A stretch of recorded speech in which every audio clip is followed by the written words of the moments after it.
अगर आपको भी लाइफ में सक्सेस होना है तो छोटे छोटे स्टेप्स तो लेने ही पड़ेंगे। हर एक छोटी सफलता आपको बड़ी सफलता की ओर अग्रसर करती है।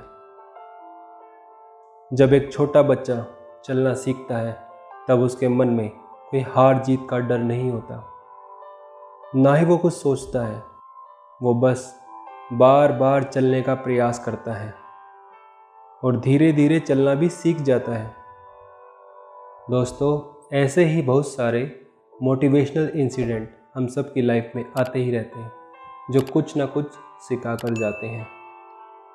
किसी ने बड़े कमाल की बात कही है, मंजिल यूं ही नहीं मिल जाती राही को, जुनून सा दिल में जगाना पड़ता है। पूछा चिड़िया से घोंसला कैसे बनता है, वो बोली तिनका तिनका उठाना पड़ता है।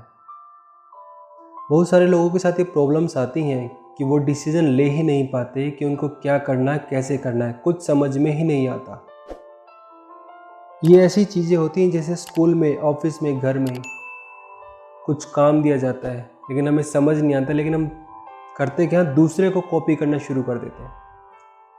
जैसे कोई कुछ काम करेगा, हम बोलेंगे चलिए ठीक है, हम भी यही काम कर लेते हैं। ऐसा होता है काफ़ी बार। आज ऐसी एक स्टोरी है हमारे सामने। दो फ्रेंड्स रिटायर होते हैं। रिटायरमेंट के बाद क्या करना है, कैसे करना है, कुछ प्लानिंग करते हैं।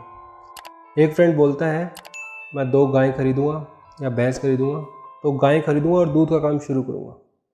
दूसरा फ्रेंड भी उसकी देखा देखी बोल देता है ठीक है, मैं भी गाय खरीदूँगा और दूध का काम शुरू करूँगा। एक का नाम रामेश्वर और दूसरे का नाम घनश्याम होता है। अब दोनों मित्र अपने अपने घर की तरफ चल देते हैं। रामेश्वर अपने घर जाकर अपनी वाइफ को अपनी प्लानिंग बताता है। वो नेक्स्ट डे जाकर 2 गाय खरीद लाता है और प्लानिंग के हिसाब से काम स्टार्ट कर देता है। वो धीरे धीरे मेहनत करता है। पहले 2 खरीदता है, फिर के बाद 4 हो जाते हैं, 4 के बाद 6, 8, 10, ऐसे उसका काम बढ़ता जाता है और एक छोटा सा डेयरी का प्लांट लगा लेता है।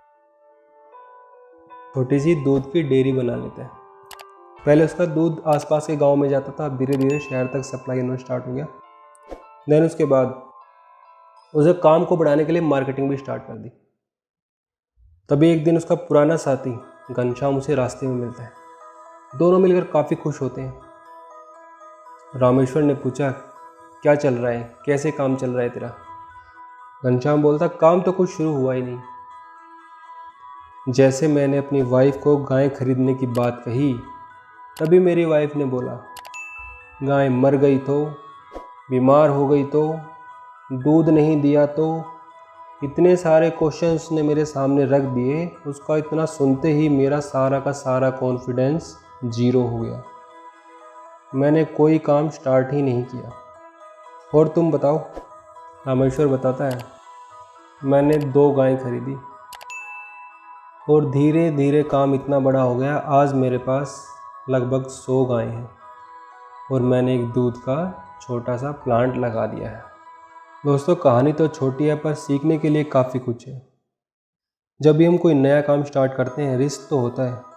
अगर लाइफ में रिस्क नहीं होगा तो कोई गेन भी नहीं होगा। लाइफ का बहुत सिंपल सा फंडा है, नो रिस्क नो गेन। जैसे किसी ने बड़े कमाल की बात कही है दोस्तों, कामयाब लोग अपने फैसले से दुनिया बदल देते हैं, जबकि नाकामयाब लोग दुनिया के डर से अपने फैसले बदल लेते हैं। आप आगे बढ़िए, मेहनत करिए, आप ज़रूर सफल होंगे। भगवान भी यही कहते हैं, अपने कर्म पर अपना दिल लगाएं, फल अपने आप अच्छा हो जाएगा।